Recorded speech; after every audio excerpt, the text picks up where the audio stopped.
Do you think certain things you say to your spouse may be destroying your marriage? In this video, I will be talking about the different phases we may be saying to kill yet destroying our marriages. So stay tuned for more. So let me ask you, and I want you to comment below, do you believe in the power of the tongue? I believe that we hold all the power within our thoughts and our mind, and whatever that's in our mind comes out of our mouth. Comment below what you think about how much power we have in our mouths. If you haven't met me before, my name is Deona and I create content for newlyweds and for women who are interested in marriage. I also talk about the beauty of finding balance in your own life while creating a beautiful relationship with the Lord. So if you would like to stay updated on my new videos, make sure you click that subscribe button to see me every Friday, and make sure you comment below and give me a thumbs up if you are excited about this video. Also, stay tuned for behind the clip scenes. Okay, now let's get to talking. I hate you. Hate is so powerful. If you ever caught yourself saying, I hate solids, I hate this person, the actions actually start following. And I believe when we scream, I hate you to our spouse, that is something that you are putting into your marriage, and hatred is going to start developing. So how about we just tear up that hate word and start replacing it with another type of word and really talk to our spouse with a gentle voice the best way we can. It's easier said than done. I know. This is where work takes in with your marriage. You have to put the work in. And if you haven't learned that yet, check my other video somewhere else. I have it linked up anywhere. I have it linked in the description below. But we have to put effort into our marriages. So get rid of that hate word and replace it with another word. You may not want to say love, but you can say dislike, or just think of a different thought pattern other than hate. Because if not, don't be mad at the actions that follows, and don't be mad if your spouse starts screaming, I hate you too. Cook your own meals. I thought this was so interesting because when I asked my husband what are some things he don't like me saying to him, he said this, but it's not more so what I said, it's how I said it. Because it was in a moment of me having an attitude. It was a moment of him being vulnerable, asking for a favor. And that's where sometimes our men are asking from. They are trusting us with their vulnerability, and they're trusting us to help them in the time of need. And when we scream back, cook your own meals, or clean your own laundry, wash your own dish, who do you think I am? You know, we start getting into that kind of mode, independent, offensive mode, when they're just asking simply for a favor. The attitudes can create resentment, which causes distrust. So when we express ourselves politely and gently and diligently, that also creates trust. And trust is a beautiful thing that you can have in your relationship. We're done. I'm done with you. I'm so done with you. Saying we're done, or even any type of threats of divorce, is a big no-no. I know I did this a few times. I used to scream, we're done, get out, all this stuff in the beginning of our marriage, and it didn't even get started. And it took for me to go to counseling to really understand and hear from another man's point of view, saying when you scream I'm done, you are now creating a wall inside your marriage that will cause insecurity, dishonesty, resentment. It will cause a man to look at another woman. It causes so much strife in a marriage just because you're screaming we're done in the midst of a heated moment. So I had to learn how to stop that, and once I did, it shows security, it shows honesty, and it shows that I'm willing to walk this thing out with my husband, because I made a vow to my husband in the beginning, and I made a promise, and I'm not easily willing to walk away from it. You such a dummy. Ugh. Any type of name calling, I highly doubt anybody likes it, especially saying it in a heated moment. You really don't know how your spouse is going to react or how they're going to receive it, because I know it. When I used to do it, my husband used to think, oh, that's how you feel all along. And I don't want him to think that's how I think of him, because I realize even on our gentle moments, that will mess with his confidence. And I don't want my husband to have insecurity or lack of confidence because what I'm saying to him. I thought that's what conflict does. You yell at each other, you hurt each other's feelings, you scream some words, and then you make up, and then you're back together. But he taught me that there are healthier ways of handling conflict, because if he can't trust me in his vulnerable state and I'm throwing things back to his face, then that will cause dishonesty, which will cause destruction. And I don't want to do that to my marriage. My marriage is more valuable than a few name callings. Whatever, I don't care. Well, you should care, basically, because you got married to this person for a reason. I hope you didn't get married just to have some cute photos for the gram. When we get married for a reason. We were trusted with this person, and these are the things that we should care for. We should care for their interests, their feelings, their hobbies, their weakness, their strengths, because it's something that we should really care about. So we can't just wave them saying whatever, I don't care, whatever, I don't want to hear it. It'll come out. I'm not perfect myself, but I do look at myself in the mirror. It took time and it caused me to be more vulnerable, and I'm seeing when you become vulnerable in your marriage, it makes a difference. This is the person who we are growing with. When you show you don't care, you're basically showing that this person is worthless. This person is not worth fighting for, when this person should be worth fighting for. It's all your fault. Everything's your fault. Here we go with the blaming fingers. My personal opinion, when you're pointing fingers, you are showing that you are in the perfect spot of life, basically. So the fact that this person is always wrong, that means you're always right, right? No. Instead of pointing out his faults, give him praise. Enjoy the little things that he's doing, like taking out the trash or fixing the light. I learned this from another couple, that when the wife started pouring goodness into her husband, he turned out that way.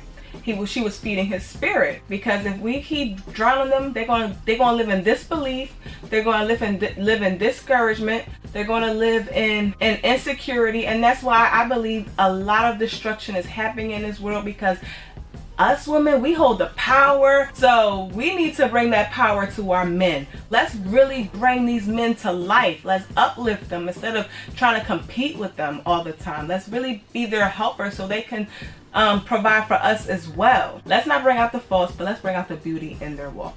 You beep. Cursing is a big no-no. Just like how it says, curse word, cursing is kind of like you placing a curse on somebody. I don't want to get all deep and dark and all that stuff, but I truly believe that we are destroying our marriages, our relationships with cursing. Cursing is something that we grew immune to because, it's something cool to do. I was a selling off with no problem, but I came to a place in my life where I learned that how can I ask for blessings out of the same mouth that I'm cursing out of? And so I had to change my words up. I had to pray. I had to ask God to tame my tongue, because even in the Bible it talks about our mouth is worse than an untamed beast. So whatever you can think of that's untamed, our mouth is even wilder than that. So I'm a true believer of not cursing your marriage, of not cursing at your spouse. We are trusted with our husbands. We are trusted with our friends. We are trusted with the relationships that are in our lives. And we should be bringing life to people. We should be bringing life to each other. And cursing is definitely a no-no in my book. That's up to you. No judgment. I ain't got nothing to do with that. Just don't curse at me. I know that's what helped in our marriage a whole lot. Babe, please do not call your man another man's name. I'm not sure if that's on purpose or by accident, but hey, it happens. But it's definitely a no-no in the book of marriages. He's already built off of ego and pride, and the fact that you sat here and brought another man's name in his home, he is now feeling some type of way, and that can cause insecurity. That can cause some type of jealousy. He already had confidence in you that he thought that he was the only man that you thought about. So the fact that you may have said another man's name, he might have thought that you was probably thinking about that man at the time, because our men are sensitive creatures. They're like big teddy bears who like to be hugged. But whatever you do, just try your best not to call this man another man's name. I wish I had more time to myself.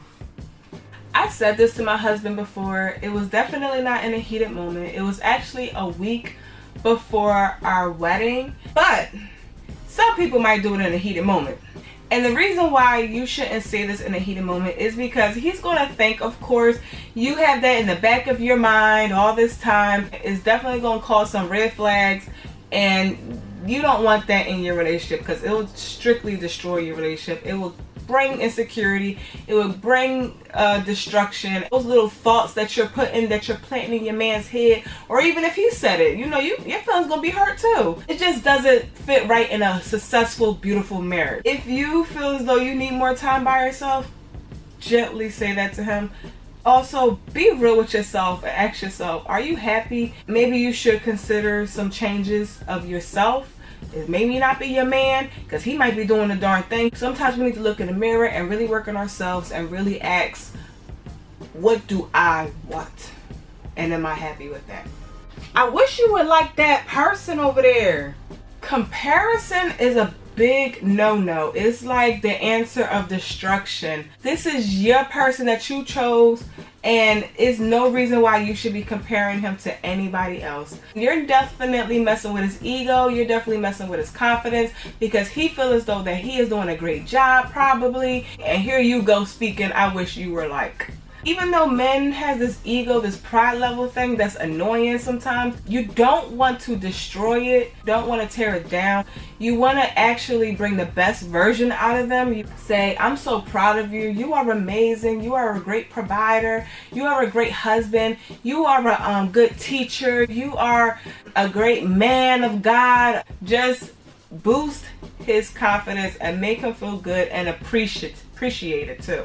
Shut up. Just shut up. Shut up. Shut up. Telling someone to shut up, it actually really hurts. I was told shut up before, and it's definitely not something that creates security in a marriage relationship, period. Everybody has the freedom to speak. Yelling shut up also creates a sense of fear, and if you yelling shut up, that means that you're just plain on arrogant, because that's not cool. You want to bring security, you want to bring trust, honesty, you want to bring confidence in one another. But screaming shut up is definitely a big no-no. There's certain people that's in a category that they're still healing and they're willing to grow. But then there's people that's just stagnated and just want to pick on you and bring you down and don't want to grow at all. I wasn't a saint myself. So really consider which side of the fence you are on, because you are worthy. You deserve so much better. You didn't take the trash out. The dish is still not washed. The clothes are still not done. The doorknob is still hanging off. The baby drawers is dirty. Like, what you gonna do? Do not nag or nitpick. It's really an easy trap to fall into. It's not cute at all. I almost fell into that trap. I really had to work on that, because I really believe that my marriage changed ever since I started like bringing life to my marriage. Even in Proverbs 21:9 talks about how it is not good to be a nagging wife. Not cool. Don't do it. It's not cute. Our men already has a lot on their minds when they're out and about dealing with the world. You gotta think about where a man is placed in their life. They're already a man. They already have the world on their shoulders. They're already looked at as the leader. They already looked at as the provider. They already looked at as the strong one. And now all of a sudden, he gotta be a man, a husband, a father, a Christian man, a leader, a worker. He gotta be all these different things, and it's like, woo, it's just heavy. And of course, sometimes, most of the time actually, in the world, that's not even enough. But it's not even better when he comes home and his own wife, his own woman, his first lady is nagging him to death. I'm getting emotional about this. But it's just, it really makes a difference with don't nag, don't nitpick, none of that stuff matters. Like, your marriage is so much more valuable than the doorknob that needs to be tightened or the trash that needs to go out. I'm gonna do a lot. I ain't knocking women. Women do a lot. I give my salutes to women. I know what I do. But at the same time, I'm not bringing destruction to my marriage by nagging at my husband. Bring life to your home. Bring life to your marriage. Bring life to your man. I'm just not interested in what you into, because it's just not.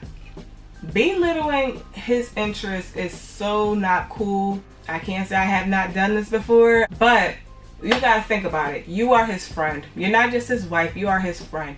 And as his friend, you should consider his interests.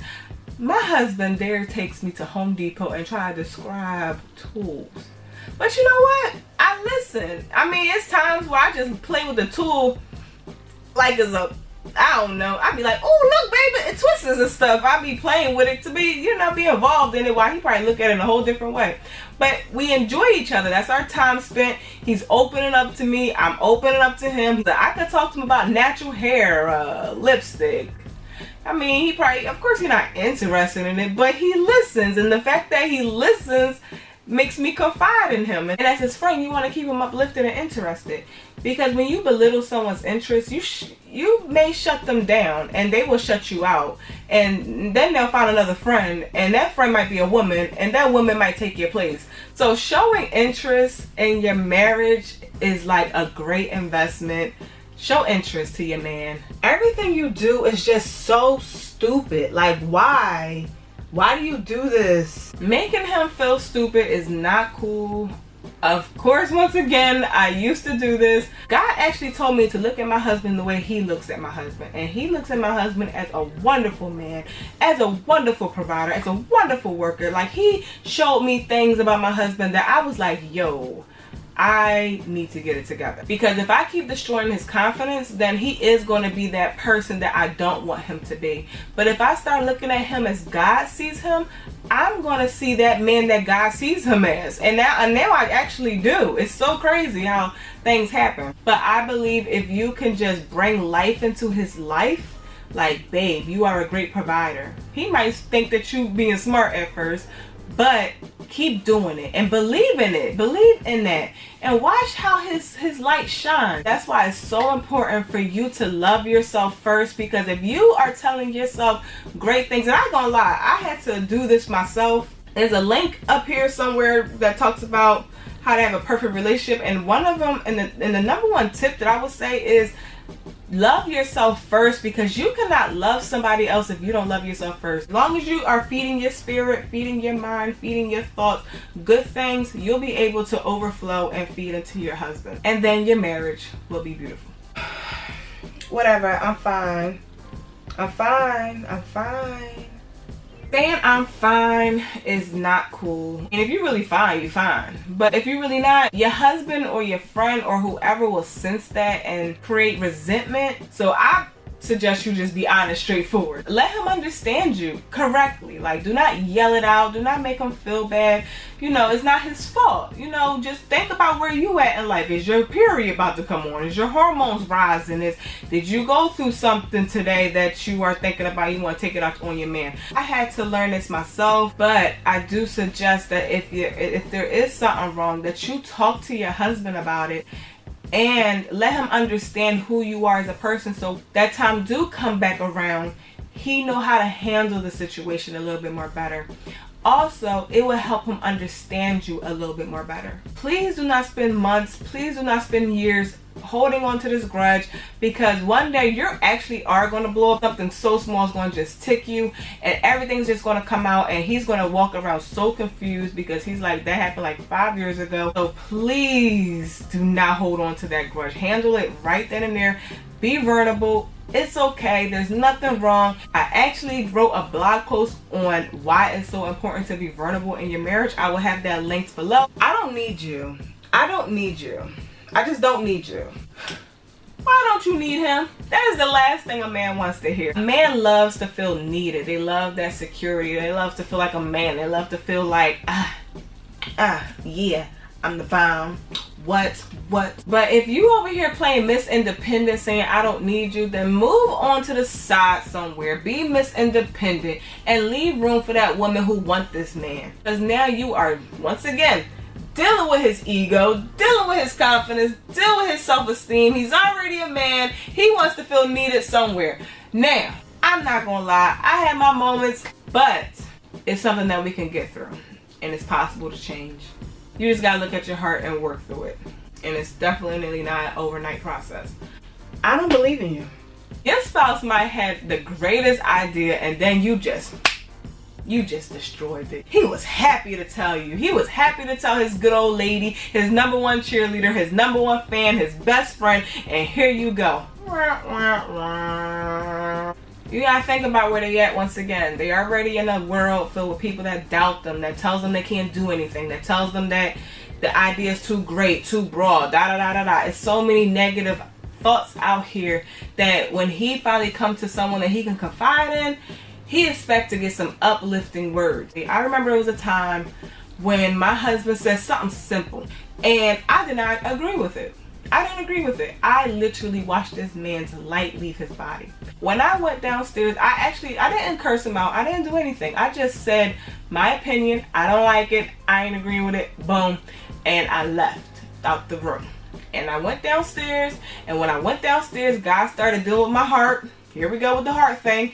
Now I could either ignore it or receive it. But I received it. And when my husband came downstairs, and I told him, you know what, babe?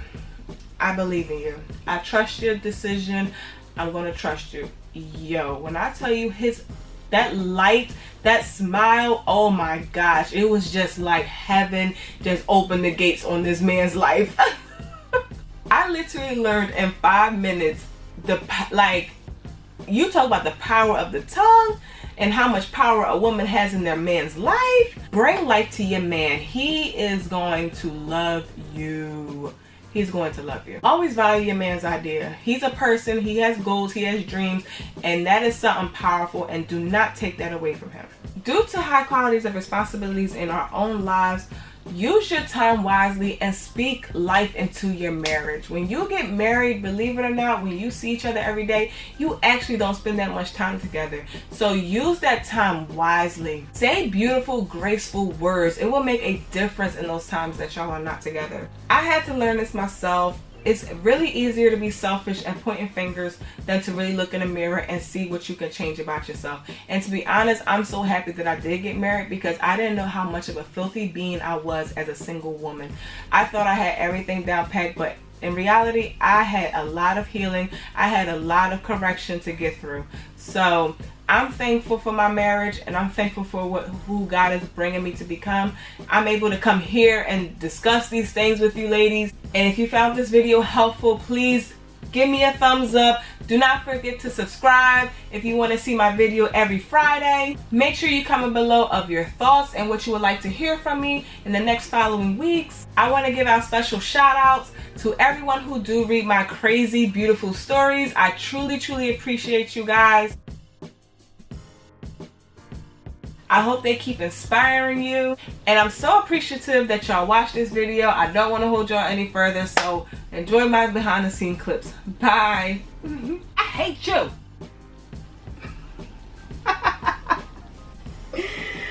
Oh my gosh. I hate you. Alright, babe. Come on, let's do this. Making my way downtown, walking fast. Something.